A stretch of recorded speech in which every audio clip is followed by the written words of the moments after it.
बिस्मिल्लाहिर्रहमानिर्रहीम। अस्सलाम वालेकुम स्टूडेंट्स। आज हम अपना चैप्टर नंबर 5 स्टार्ट कर रहे हैं और लेक्चर नंबर हमारा 19 है और इस चैप्टर का नाम है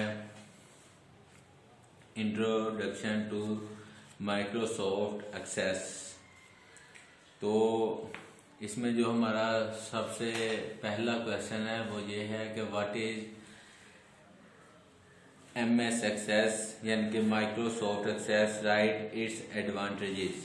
MS एक्सेस, अगर आपने MS ऑफिस को अपने सिस्टम के अंदर इंस्टॉल किया हुआ है तो उसके अंदर ही आपका वर्ड, एक्सेल, पावर पॉइंट और MS एक्सेस भी होता है। तो इसके मतलब पढ़ते हैं कि ये क्या है। Microsoft access is a popular relational database management system. उसने कहा कि माइक्रोसॉफ्ट एक्सेस जो है एक बहुत ज़्यादा मशहूर डेटाबेस मैनेजमेंट सिस्टम है जिसमें आप डेटाबेस को क्रिएट कर सकते हैं।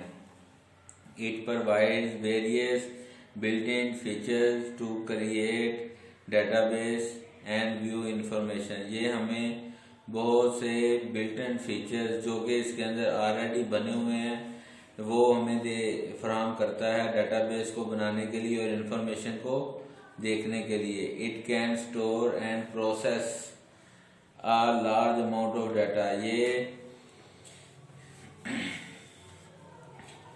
ये इसे स्टोर करने और प्रोसेस एक बड़ी मिकदार में डाटा को स्टोर करने और प्रोसेस करने के लिए इस्तेमाल होता है। It is very easy to learn and use. इसे पढ़ना सीखना बहुत ज़्यादा आसान है और इस्तेमाल करना भी। Its graphical interface helps to user to create tables, queries, forms, reports quickly and easily. इसका जो ग्राफिकल यूजर इंटरफेस है वो हमें इस चीज़ में मदद देता है यूज़र को कि वो टेबल्स को क्रिएट कर सके, क्यूरीज को, फॉर्म्स को, रिपोर्ट्स को आसानी के साथ। एडवांटेजेस इसके आ जाते हैं। सबसे पहले जो इसका एडवांटेज है वो है simple databases. MS access include simple databases. MS access जो है वो सिंपल डेटाबेस पे मुश्तमिल है। That helps the user to learn about tables, जो कि यूज़र को मदद देता है कि वो सीख सके टेबल्स के मतलब, फॉर्म्स के मतलब, क्यूरीज के मतलब और रिपोर्ट्स के मतलब। The user can understand the interconnection of these objects to form a database system। Number 2 पे आ जाता है wizard. Wizard is a set of steps that guides the user to perform a specific task। ये एक ऐसा steps का मजमुआ है कि जो यूजर को इस चीज पे गाइड करता है कि उसने ये अपना जो भी वो टास्क इस पे परफॉर्म करना चाहता है या जो भी वो डेटाबेस इस पे बनाना चाहता है उसको वो किस तरह क्रिएट करेगा। MS Access provides different ways to create database application quickly and efficiently। Microsoft Access जो है वो मुख्तलिफ किस्म की एप्लीकेशन को बनाने के लिए हमें मदद फराहम करता है कि हम इसे किस तरह आसानी से और अच्छे तरीके से इनको क्रिएट कर सकते हैं। Understand the database structure. Number 3 पे जो अंडरस्टैंड डेटाबेस स्ट्रक्चर है उसके मतलब हम डिस्कस करते हैं कि वो क्या है। MS access allows the user view our relationship in database graphically. MS access इस चीज़ की यूजर को इजाज़त देता है कि वो जितने भी डेटाबेस रिलेशनशिप्स हैं उन्हें ग्राफिकली क्रिएट कर सकता है। The relationship Windows is used to display relationship among relation। It makes the process of specifying relationship easier and quickly। ये रिलेशनशिप को आसानी से और क्विकली जल्दी से बनाने के लिए एक प्रोसेस है जिससे हम डेटाबेस को MS एक्सेस के अंदर क्रिएट कर सकते हैं। नंबर 4 पे है Microsoft office integration. The database create in MS access can easily exchange data. के MS एक्सेस के अंदर जो हम डेटाबेस बनाते हैं उसके ज़रिए से हम डाटा को आसानी से एक्सचेंज कर सकते हैं with Microsoft office application. Microsoft office application के साथ। For example the data stored in access database can be export in MS excel. यानी कि इसकी एक उन्होंने एग्जाम्पल इस तरह दी है कि अगर हमने एक डाटा को MS एक्सेस डेटाबेस के अंदर स्टोर किया है, उसको हम एक्सपोर्ट कर सकते हैं MS एक्सेल के अंदर। तो 5th पे है easier programming. MS access provide the facility to easier programming. MS एक्स हमें एक ये भी फैसिलिटी फराहम करती है, सहूलत फराहम करती है कि हम आसानी से इसके अंदर प्रोग्रामिंग कर सकते हैं। The user can use simple code with micro to automate the repeated task. The user can also write the code with VBA visual basic for application easily. Visual basic के जरिए हम इसके अंदर प्रोग्रामिंग भी कर सकते हैं जो कि आसानी से हो सकती है इसके अंदर। तो आगे हम नेक्स्ट आ जाते हैं जो कि हमारा 6th इसकी है, वो है कॉमन स्टैंडर्ड। कॉमन स्टैंडर्ड की तरफ आते हैं तो MS access use the standard structure query language. यानी कि MS एक्सेस जो है वो यूज करती है SQL जिसे कि कहते हैं हम structure query language to perform different operation on database. Database के अंदर मुख्तलिफ ऑपरेशंस को परफॉर्म करने के लिए। SQL is a standard language use in different relational database. जो स्ट्रक्चर क्यूरी लैंग्वेज है ये एक स्टैंडर्ड लैंग्वेज जो कि इस्तेमाल होती है डिफरेंट रिलेशंस के लिए डेटाबेस के अंदर। और आखिर पे जो 7th है वो है no redundancy. Redundancy means duplication of data in multiple files. तो कह रहे रिडेंडेंसी का मतलब ये है कि इसके मतलब हम लास्ट लेक्चर्स में भी काफ़ी मरतबा पढ़ चुके हैं कि ये कैसे है। तो वो कह रहा है कि रिडेंडेंसी का मतलब ये है कि जो डाटा की डुप्लीकेशन है कि एक ही तरह का डाटा जो मल्टीपल फाइल्स के अंदर होता है उसे हम रिडेंडेंसी कहते हैं। दी वेस्टेज स्टोरेज मीडिया जो कि स्टोरेज मीडिया का ज़या है एक कंप्यूटर के अंदर। MS access allows user to store data without redundancy. MS access इस चीज़ के लिए भी बहुत ज़्यादा अहम है कि इसके ज़रिए हम रिडेंडेंसी से बच जाते हैं और यूज़र को ये फैसिलिटी फराहम करता है, इस चीज़ की इजाज़त देता है कि वो बगैर किसी रिडेंडेंसी के डाटा को स्टोर कर सके। अब हम नेक्स्ट आते हैं जो कि हमारा क्वेश्चन नंबर 2 है।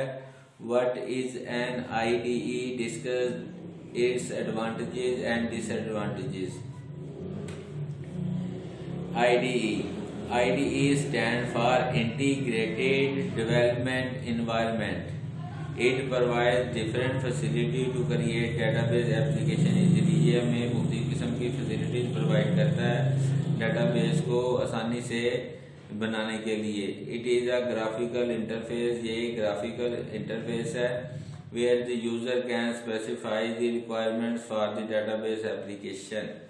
The details of database creation are hidden from the user. जो database की डिटेल्स हैं कि ये किस तरह काम कर रहा है या कैसे ये सारा काम हो रहा है वो यूज़र से छुपी हुई होती हैं। A user does not require detailed knowledge of database system to create database application. एक जो यूज़र है उसको कोई बहुत ज़्यादा इस चीज़ पे नॉलेज रिक्वायर्ड नहीं होता कि डेटाबेस सिस्टम को क्रिएट करने के लिए उसके पास थोड़ा सा नॉलेज होना भी काफ़ी है। सारे डेटाबेस का नॉलेज होना उसके लिए ज़रूरी नहीं है। MS Access is an example of an integrated development environment. Advantages: It is easy to use. पहला इसका एडवांटेज ये है कि ये आसानी से इस्तेमाल किया जा सकता है। It simplifies the creation of database application, और ये database application को simplify करता है। It does not require a detailed knowledge of database, और इसके लिए डेटाबेस का डिटेल्ड नॉलेज होने की ज़रूरत, बहुत ज़्यादा नॉलेज होने की ज़रूरत नहीं है। It provides predefined facility to search, sort, retrieve and process data in database. It provides facility to create an attractive user interface with menus, buttons and text box etc. Disadvantages: IDE uses graphical interface. It requires more memory and processing power, क्योंकि IDE जो है वो एक graphical interface है, इसलिए इसको ज़्यादा memory की ज़रूरत होती है और प्रोसेसिंग पावर की। Some IDE do not allow user to interact with the database directly. जो कुछ IDE ऐसी हैं कि जो यूज़र को इस चीज़ की इजाज़त नहीं देती हैं कि वो डेटाबेस को डायरेक्टली इंटरेक्ट कर सकें। हमारा जो आगे क्वेश्चन नंबर 3 है वो ये है, what is meant by RDMS, which facilities are provided by RDMS? RDMS stand for Relational Database Management System. It is a collection of programs that are used to create and maintain relational database. ये एक programmes का मजमूआ है जो कि maintain करने, relational database को maintain और create करने के लिए इस्तेमाल होता है। A database in which data is stored in relation is called relational database. जो रिलेशंस के अंदर जो डेटाबेस स्टोर होता है, डाटा स्टोर होता है, उसे हम रिलेशनल डेटाबेस कहते हैं। Relation is an other term use for table. Relation जो है एक, इसके लिए जो एक दूसरी टर्म यूज होती है उसे हम टेबल कहते हैं। A table is a database has a unique name that identifies its contents. Table database के अंदर जो टेबल है वो एक यूनिक नाम रखता है। फिर इसकी आगे आ जाती है facilities provide by RDMS relational database management system. इसमें डाटा सिक्योरिटी है कि डाटा को किस तरह सिक्योर किया जा सकता है, डाटा इंटीग्रिटी है, डाटा इंडिपेंडेंसी है, इजी एक्सेस है, बैकअप और रिकवरी है, यानी कि आप अपने डाटा की बैकअप और रिकवरी भी, फॉर एग्जांपल किसी वजह से आपका डाटा लॉस हो जाता है तो आप उस डाटा को रिकवरी भी कर सकते हैं और साथ साथ इसका बैकअप भी बनता जाता है जैसे आप वो डाटाबेस बना के उसके अंदर काम करते हैं। तो आगे जो फोर्थ पे हमारा राइट साइड पे ये क्वेश्चन है, how is MS Access started our loaded. तो इसमें सबसे पहले ये है कि आप MS Access को ओपन करें, click start button on taskbar. Taskbar का जो स्टार्ट बटन है उस पर क्लिक करें and select program menu item, और जो प्रोग्राम मेन्यू आइटम है उसको सिलेक्ट करें। The programs submenu will appear, और प्रोग्राम का जो सब मेन्यू वो है अपीयर हो जाएगा। Click a Microsoft access program item, और माइक्रोसॉफ्ट एक्सेस प्रोग्राम आइटम को क्लिक करें। MS Access विल स्टार्ट, और MS Access स्टार्ट हो जाएगा। और double click Microsoft access icon on desktop, या माइक्रोसॉफ्ट एक्सेस के आइकन को डबल क्लिक करें। आगे जो हमारा लास्ट क्वेश्चन है कि जो कि क्वेश्चन नंबर हमारा 5 है, उसके ऊपर आते हैं, वो है what is database wizard write the procedure to create database using database wizard. Database wizard is a set of steps that guides the user to create database easily. database wizard एक ऐसे स्टेप्स का मजमूआ है जो कि user database बना रहा है उसको ये गाइडलाइन देता है कि इस डेटाबेस को हम किस तरह इजीली क्रिएट कर सकते हैं। इसके आगे फॉलोइंग स्टेप्स हैं जो कि पेज नंबर 84 पे हैं कि किस तरह ये करके हम माइक्रोसॉफ्ट एक्सेस पे जो है ना आसानी से डेटाबेस क्रिएट कर सकते हैं। नंबर 1 पे है start Microsoft access, a dialog box will appear with 3 options. अच्छा, तो सबसे पहले माइक्रोसॉफ्ट एक्सेस का डायलॉग बॉक्स ओपन करें, जिसमें ये जो डायलॉग बॉक्स ओपन हुआ है उसमें एक तो है create a new database using, दूसरा है डायलॉग बॉक्स जो ओपन हुआ उसका नाम है create a new database using, और blank access database visit pages and projects, और थर्ड पे जो ऑप्शन है वो ओपन एन एग्जिस्टिंग फाइल। आपने क्लिक कर देना है ब्लैंक एक्सेस डेटाबेस के ऊपर। तो उसके बाद नेक्स्ट दूसरा है select access database visit pages and project option and click okay. आपने सिलेक्ट करना है एक्सेस डेटाबेस विजिट को और प्रोजेक्ट्स ऑप्शन को और उसके बाद आपने ओके कर देना। यानी कि जो सेकंड पे आपका बॉक्स है ना जिसपे लिखा हुआ access database visit pages and projects, इस ऑप्शन को आपने क्लिक करने के बाद ओके कर देना। The new dialog box will appear, नया डायलॉग बॉक्स जो अपीयर होगा उसमें आपने सबसे पहले क्या काम करना है, select the database type in database tab. उसमें से आपने डेटाबेस टैब में से सिलेक्ट करनी है, क्लिक ओके करना, ओके क्लिक कर देना है। The file new database will appear, और नए डेटाबेस की जो फाइल है वो अपीयर हो जाएगी। आगे 5th पे है type the name and location for the database, और ये डेटाबेस के अंदर उसकी लोकेशन और उसका नाम टाइप करें। क्लिक क्रिएट और क्रिएट पे क्लिक करें। The database will be create and database visit will start.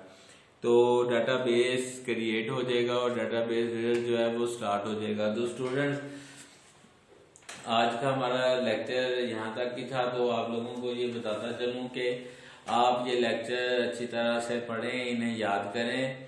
तो वही बात जो मैं बार बार आप लोगों को कह रहा हूँ कि आपको जो कॉलेज की तरफ से पेपर्स भेजे जा रहे हैं उन पेपर्स को, इन लेक्चर्स को पढ़ने और याद करने के बाद बुक्स को खोले बगैर उन्हें सॉल्व करें, ठीक है। और हर मंडे के मंडे वो पेपर अपने कॉलेज में आके जमा करवाएं। पूरा वीक में एक ही दिन कॉलेज जाना है तो उस दिन कम से कम आके वो अपने पेपर जो है ना वो उधर जमा करवाएं। ये बड़ी गलत बात है कि आप लोग जो है वो, हम इतनी मेहनत से लेक्चर्स रिकॉर्ड कर रहे हैं और आपके लिए इतना काम कर रहे हैं और आप लोग आगे से रिस्पॉन्स ही कोई नहीं दे रहे हैं। तो इस तरह ना करें। पेपर्स अपने लिखें और लिख के हर मंडे की मंडे अपने कॉलेज के अंदर जमा करवाएं, ताकि हमें भी इस चीज़ का अंदाज़ा हो सके कि आप हमारे लेक्चर्स को कितने के ध्यान से सुन रहे हैं। और दूसरा ये कि मैं चैनल पे देख रहा था कि मैक्सिमम स्टूडेंट्स इस तरह के हैं कि जो लेक्चर्स को सुन ही नहीं रहे हैं या लिंक ओपन करके तो बंद कर देते हैं। तो इस तरह ना करें, आप अपने लेक्चर को ना अच्छी तरह से पूरा सुना करें। तो आज का हमारा लेक्चर यहाँ तक ही था। अगर कोई क्यूरी वगैरह हो या कोई प्रॉब्लम हो तो वो आप लोगों को मैं पहले बता चुका हूँ कि आप थ्रू वॉइस मैसेज या टेक्स्ट मैसेज के ज़रिए व्हाट्सएप पे मेरे साथ रब्ता कर सकते हैं। कुछ स्टूडेंट्स ने किया भी है, मैंने उनको उनकी प्रॉब्लम सॉल्व भी की हैं।